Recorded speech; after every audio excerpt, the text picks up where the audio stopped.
요즘 뭐 뉴스를 볼 때마다 요즘 진짜 뭐 안타까운 소식을 계속 좀 접하게 되는데 지난 10월 7일이죠. 네. 하마스가 이스라엘을 급습하면서 전 세계를 충격에 빠뜨렸어요.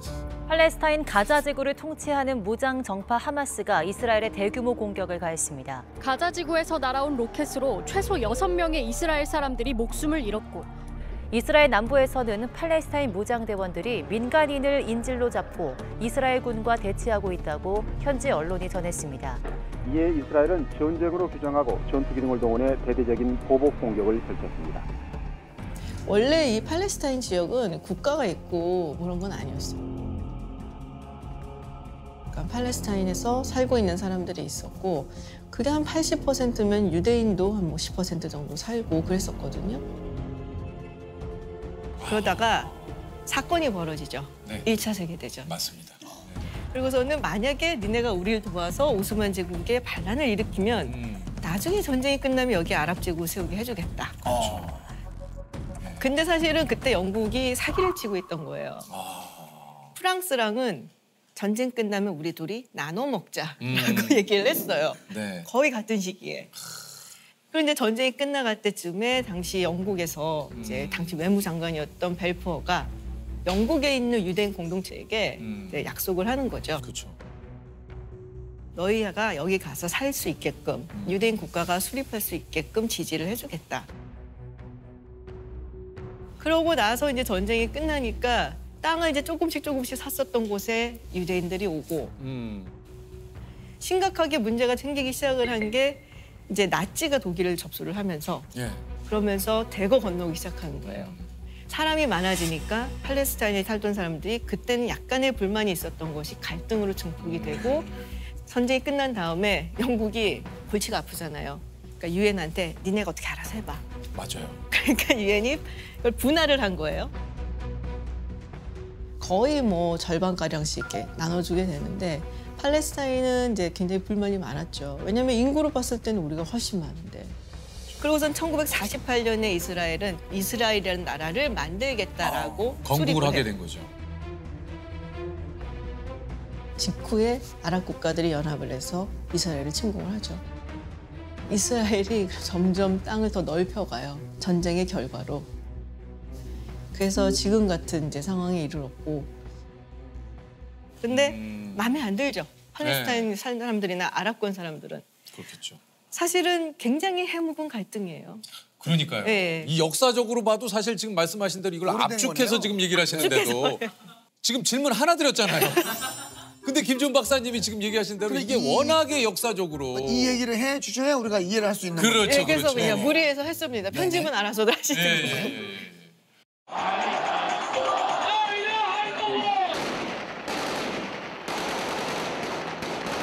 엄밀히 말하자면 이건 팔레스타인과 우리 하마스를 같이 놓고 볼 수는 없는 거죠.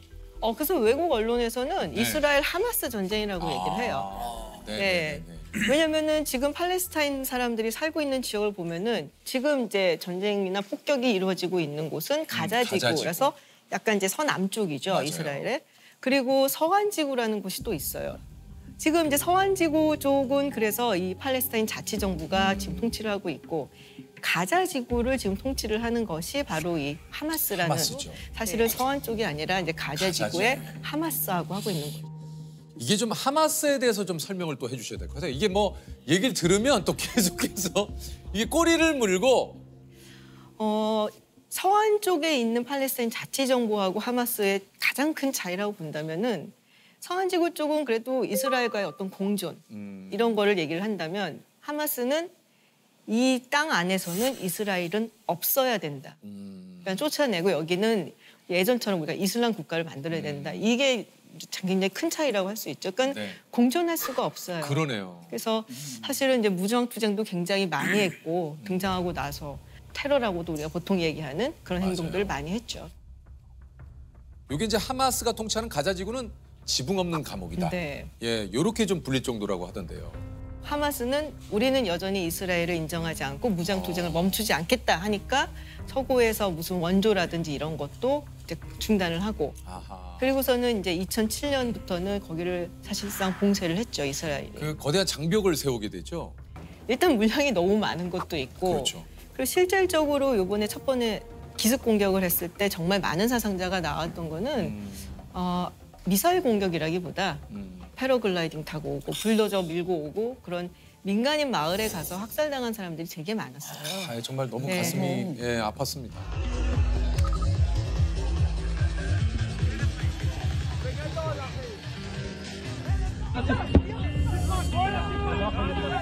굉장히 허를 찔린 맞아요. 그런 공격이었죠. 그래서 왜냐면 미사일이랑 하마스가 가진 미사일이라는 게 되게 뭐 성능이 아주 좋은 것도 아니고 그렇다고 하더라고요. 네, 그래서 방공호에 좀 숨으면 뭐 물론 사망자가 나오긴 하지만 그 정도로는 안 나오거든요. 근데 이제 마을에 가서 그냥 무방비 상태로 있는 이제 마을 주민들을 뭐 살해를 하다 보니까 그게 굉장히 컸죠. 아니 그 사실 소위 말해서 그 모사드라고 하는 그 이제 이스라엘의 굉장히 세계적으로도 유명한 정보기관. 어떻게 이 모사드에서 이걸 모를 수가 있느냐. 이것 가지고도 얘기가 많았거든요. 과거의 사례를 보더라도 그렇죠. 예. 뭐 엄청난 그 암살 작전 같은 거 성공시키고 우리가 아는 뭐 이제 정보기관 뭐 많이는 없습니다만 CIA, 네네. 뭐 이제 KGB, KGB. 그다음에 이제 모사드, 예, 예. 그래서 뭐 이번에도 그 얘기가 많았어요. 어떻게 이걸 모를 수 있었냐. 그러니까요. 다 자세한 거는 사실은 이제 끝난 다음에 뭐 조사를 하고 그럼 보고서가 나오고 그래야지만 우리가 알 수 있는데 가자 지구가 사실 최근 들어서는 좀 조용한 편이었고 맞아요. 사실은 올해 들어서는 서한 지구 쪽이 훨씬 더 좀 혼란스러웠어요. 그쪽으로 약간 좀 병력이나 뭐 관심을 집중을 시키다 보니까 여기서 조금 구멍이 뚫렸던 게 아니냐. 뭐 이런 얘기들 하는 사람들도 있고 한 1, 2년 준비했다 그래요. 아, 그럼 도대체 이 시점에 왜 도대체 하마스가 이스라엘을 공격을 했을까요? 그러니까 전반적인 어떤 중동의 그 정세가 다이나믹하게 변하는 걸 좀 보는 게 더 맞을 것 같아요. 네. 왜냐면은 옛날에 뭐 중동 국가들이 이제 그랬었어요. 팔레스타인 문제가 해결되지 않으면 이스라엘하고는 아무것도 할 수 없다라고 얘기를 했었는데 2020년에 아브라함 협정이라고 해서 이스라엘, 뭐 UAE, 바레인 이런 국가들이 관계 정상화를 한단 말이에요. 네. 팔레스타인 문제는 아직도 해결이 안 됐는데. 그러니까 이 국가들이 오일머니로 인해서 굉장히 부강한 국가가 됐는데 사실 이게 언제까지 이게 먹힐지도 모르고 오일에만 의존하면은 만약에 이 기름값이 떨어지면은 그렇죠. 그러면은 경제가 휘청할 수도 있고 그래서 뭔가 우리가 미래를 내다보고 좀 국가의 체질을 개선하자라는 프로젝트에 들어가죠. 대표적인 게 아랍에미리트 연합. 요즘 그 스포츠 스타들도 그래서 그 축구도 맞아요. 그렇죠. 알나스르 이런 데 가고. 뭐 세계적인 선수들이 이제 그 리그에서 사우디 리그로 가고 골프도 마찬가지죠. 맞아요. 예. 네, 리브. 좀 변하겠다라는 의지가 있는 건데 그러면은 이제 팔레스타인 이스라엘 해묵은 분쟁이나 갈등에 끼어들고 싶지는 않은 거예요. 예, 그러다 보니까 하마스 입장에서는 이대로 있으면 우리가 완전히 잊혀지는 게 아닌가라는 생각을 할 수밖에 없고 그리고 사실 사우디하고 이스라엘하고 관계 정상화를 하려고 했어요. 맞아요. 그게 추진이 되던 중이었고 뭐 10월 중에 된다 이런 얘기가 있었는데 그거를 보고 있자니 저기서 굉장히 고민스러운 나라가 하나 있는 거죠.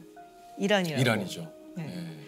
만약에 사우디가 이스라엘과 관계 정상을 하면은 그동안 눈치 보고 있었던 다른 이제 아랍 국가들 그리고 이슬람 국가들 이런 국가들도 이스라엘하고 훨씬 자유롭게 교류를 하고 그러면은 시아파 종주국이라고 하는 이란 입장에서는 굉장히 불안해지는 거죠.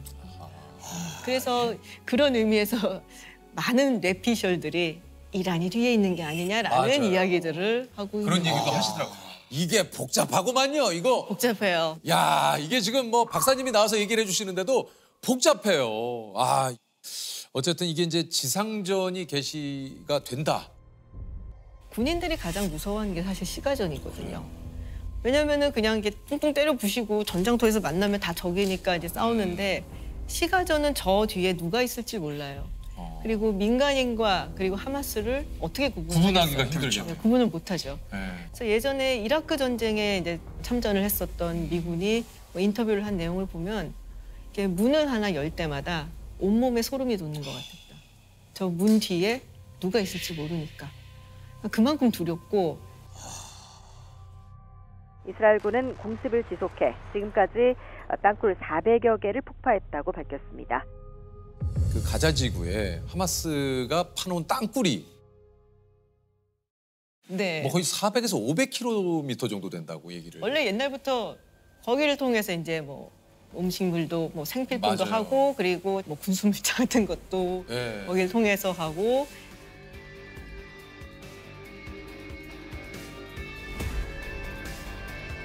근데 이제 너무 많은 희생이 있으니까 이게 그렇죠.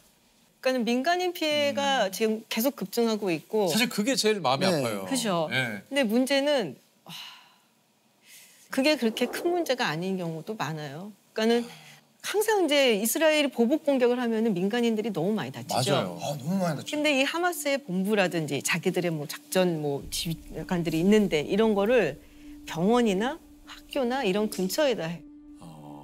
그러면은 거기를 요격을 하다 보면은 자연스럽게 그런 민간인 시설도 피해를 갈 수밖에 네. 없고 뭐 어떤 경우에는 이게 민간인들을 모아놔서 그야말로 인간 방패다라고 하는 경우들도 있고 그래서 만약에 많은 팔레스타인 민간인이 죽으면 그거는 그거대로 사실 하마스한테 손해는 아니죠. 반 이스라엘 감정을 더 부추길 수 있고 그걸 이제 깨워주는 거니까. 뭐 어찌됐든 간에 팔레스타인 측의 민간인 사상자 숫자는 훨씬 더 많을 걸로 보여요. 이스라엘보다는. 아 정말 이게 너무 마음이 아파요. 이스라엘과 하마스의 무력 충돌로 인한 전체 사망자가 10,000명을 넘은 것으로 집계됐습니다. 하마스는 현재 가자 지구에 200명에서 250명 사이의 인질이 있다고 밝혔습니다. 전쟁의 역사라든지 뭐 정치라든지 이런 거 보면 좌절감을 느낄 때가 많죠. 그 안을 조금 더 들여다보면 정말 인간성이 말살이 돼요. 사람이 사람으로서의 존중을 전혀 받지 못하고 내가 살기 위해서 누군가의 목숨을 뺏어야 되는 그런 상황인 거잖아요. 모든 전쟁은 그 전쟁 뒤에 수많은 민간인들의 희생을 가져올 수밖에 없어요. 이스라엘과 하마스가 인질 50명을 석방하는 대신 4일간 휴전하기로 합의했습니다. 일시 휴전이 종료된 뒤에는 전투를 재개하겠다는 입장이고 국경의 긴장감도 여전합니다. 지금 전쟁이 일어난 지 한 달 반이 좀 넘었는데 그러니까 적정한 순간이 오면은 멈추겠죠. 하마스도 그렇고 이스라엘도 계속해서 전쟁을 뭐 이끌어 나가기에는 경제적인 부담이 너무 크니까. 근데 그게 우리가 종전이라고 말할 수 있을까? 그거는 물음표죠. 언제고 다시 일어날 수 있는데 이건 사실 그렇잖아요.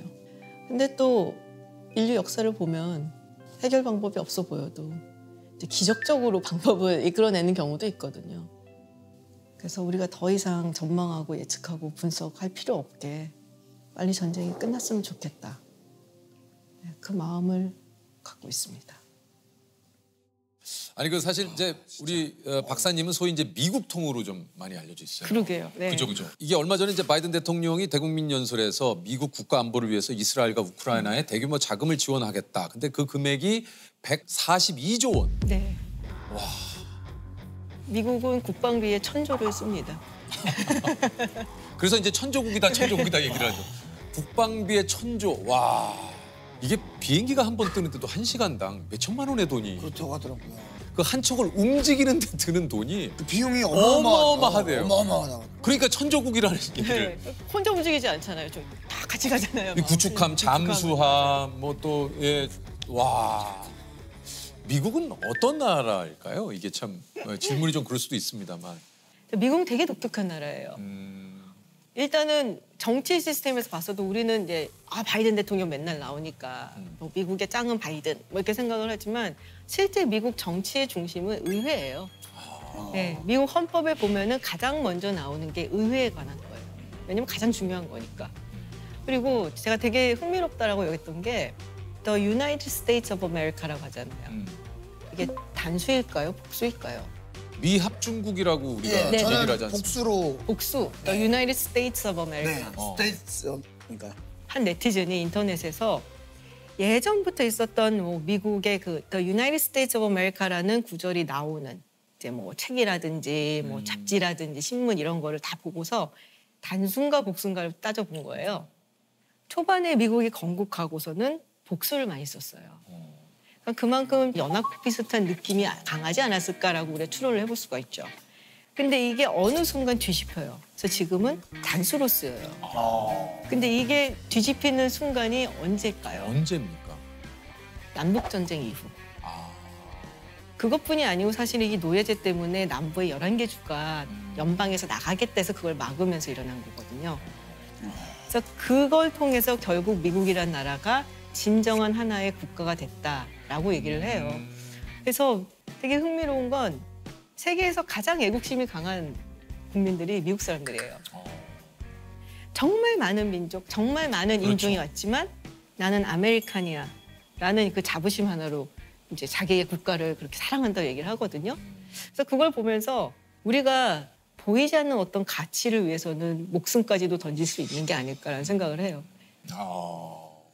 우리 박쌤한테 오늘 또 많이 배웁니다. 예. 미국, 예. 복수냐 단수냐?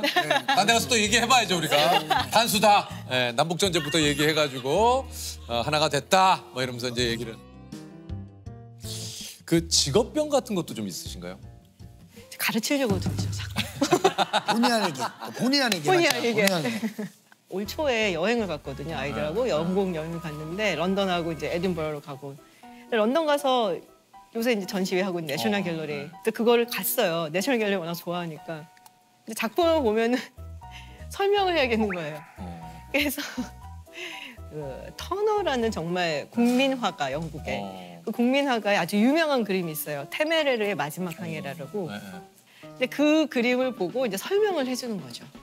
저 그림을 보면 말이야, 저 테메레르 함이 원래는 트라파이가 해전에서 굉장한 공을 세웠던 배인데 보면 이제 범선이잖아.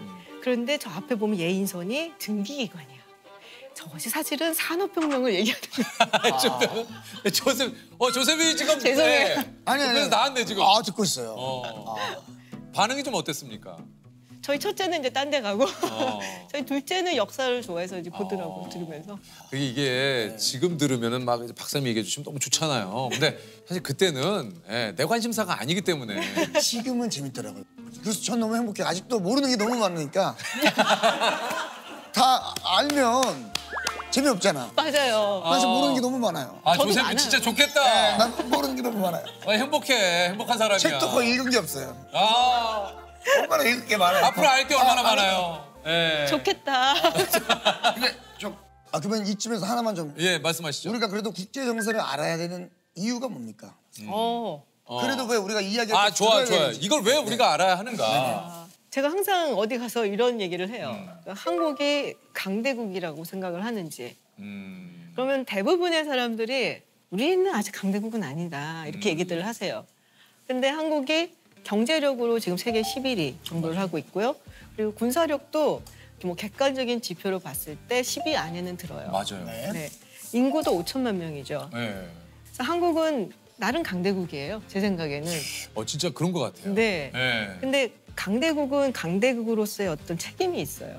외교의 어떤 방식도 있고 이제 이 정도 수준 올라왔으면 좀 더 공격적이고 적극적이고 한국이 할 수 있는 강대국으로서의 외교를 좀 해야 되지 않을까? 근데 그러려면은 국제 정세를 좀 알아야죠. 우리가 또 국제 정세를 알아야 되고. 예. 2차 세계대전 이후에 새로 나타난 신생 민주주의 국가들 중에서 경제 발전과 민주주의를 같이 이렇게 이뤄낸 국가는 정말 드물어요. 한국에 대해서만큼은 더 자부심을 가져도 된다고 생각을 해요. 그리고 강대국이다라고 생각을 해도 되고, 그리고 강대국이기 때문에 그에 걸맞는 책임 있는 외교를 할 필요가 있다. 팔레스타인에 이제 뭐 보내는 것도 우리가 뭐 하마스 편을 드는 게 아니고 그거는 팔레스타인 민간인들한테 구호품을 보내는 거거든요. 그게 강대국의 책임이에요.